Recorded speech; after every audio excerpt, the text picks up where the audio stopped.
na Aldao Sorsogon. This is DWCB TV 11's weekly news program, The News and the Good News. Mga pangyayari sa lindong kan marhay na baret.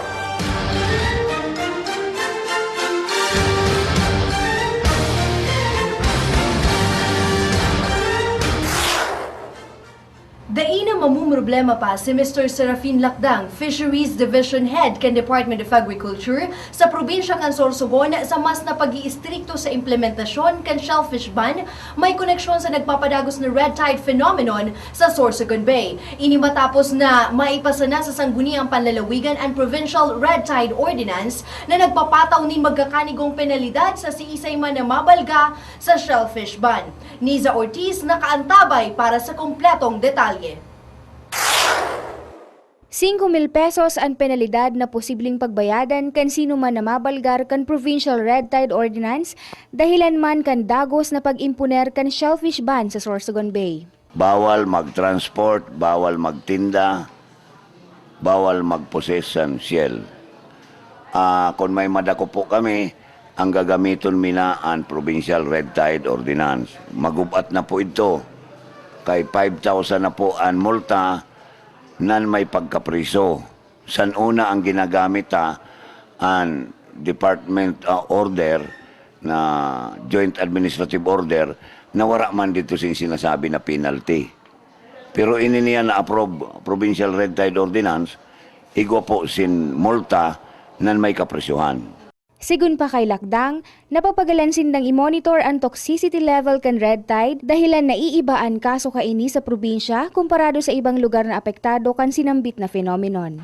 Nag-attender pa lang ako sa UP sa National Conference on Harmful Algal Blooms. Maski ang mga scientists sa UP, sa Picamard, unique daw ang kaso sa Sorsogon Bay. Dahil damo-damo bagalian may red tide sa Dumangkillas Bay, sa Milagros Masbate. Pero ang sa Sorsogon Bay, bagan naiiba. Kay naman negative siya, na positive, na hanggang sa niyan, di mapan mahanapan sin eksplanasyon o paliwanag kung anano. Ang mga scientists sa UP, wala man sin maihatag na talagang konkreto na paliwanag kung anano kay Erog sana. Kaya dito na sa planning mi sa UPMSI, sa UP Marine Science Institute, na talagang makondukta sin research dito sa Sorsogon Bay. Ang isad lang na nakakaulang sa research, siyempre kay Puan ang kwarta. So amoy na ihahanap pa sa bipar sin pundo para pagkondukta sin research kung anano ini kay naiiba ang Sorsogon Bay na off and on.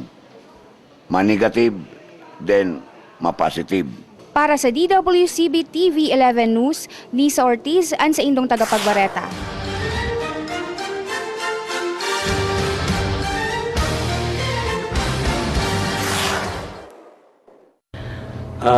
Siguro isipon no na ang pinaka-punto or direksyon kan sa tuyan na buhay ang karahayan permi kan tao.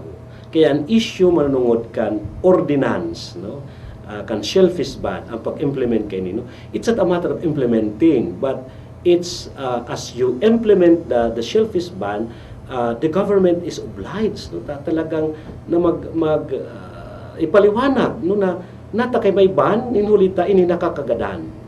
So bilang mga tao, responsableng tao, ang tuyota is to promote life, to avoid death, and to erase ining mga stumbling block towards development kan buhay ng tao. Kaya kung ikon ng red tide, natural na dapat pundohon mo ng pagkaon kayan. Pero dito sa pagpundo, kundi may obligasyon kita, panutar resolveran ining problema kan red tide tanganin na diri lang kay diri ta pakaunon kundi ano na ang mga alternatibo na gigibuhon kay ning mga tawo na nagdedepende sa sindang pagkabuhay kaining mga produkto kan dagat. So with this we implement the ban, but we have to think and create alternative livelihood for our sectors that are affected by the crisis kan red tide.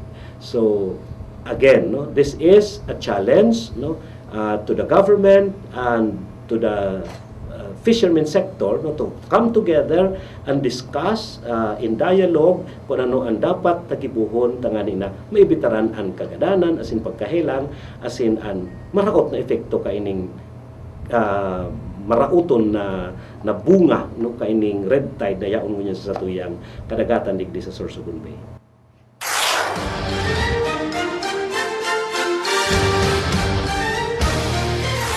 Inamon control operators as in mga parasira sa Sorsogon Bay, ang gobyerno probinsyal na maglatag muna ininin malinaw as in transparent na alternative livelihood programs para sa sainda bago ang mga ini magpundo sa ginigibong iligal na pagsisira. Para sa kompletong detalye, nakaantabay si Marklet Villapando.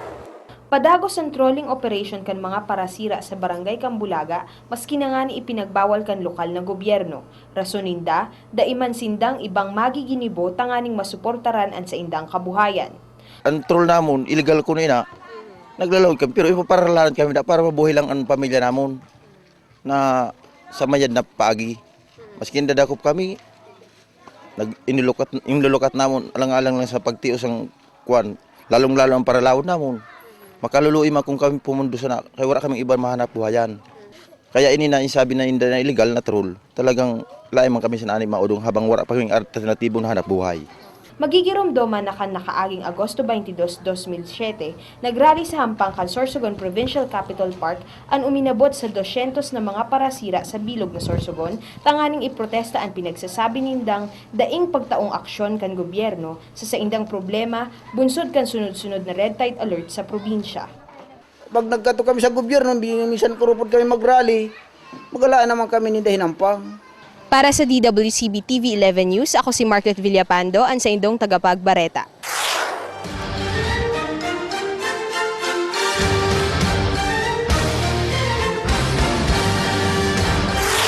Again, this is in relation to the as an news na sinabihan niya to kanina, no. Aram tabaga na ang troll as a means of catching fish is not good.